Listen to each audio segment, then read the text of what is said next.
Nasawi ang isang 11 anyos na batang atleta mula Lamitan City habang kalahok sa BARM Athletic Association 2026 na ginanap sa Parang Maguindanao del Norte. Kinilala ang bata na si Fiben Ansok, grade 5 pupil ng Ubit Elementary School at kinatawan ng Lamitan Schools Division sa larangan ng sepak takraw. Hindi pa man siya nakapaglalaro sa kompetisyon ay bigla siyang binawian ng buhay.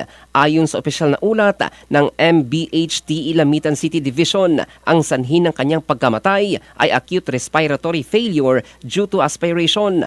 Isang kondisyon kung saan ang pagkain uli punta sa daluyan ng hangin papunta sa baga. Subalit nagdududa ang pamilya ng biktima matapos nilang mapansin ang kondisyon ng katawan ng bata, kabilang ang umano'y pagbabago sa itsura nito at pagdurugo mula sa ilong.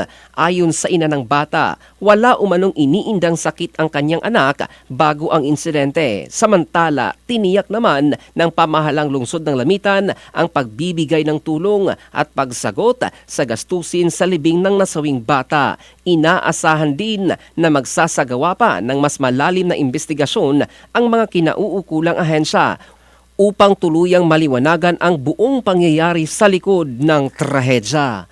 In the heart of changing lives, ito si Jofel Candado ng Brigada News Philippines, the Music and News Authority.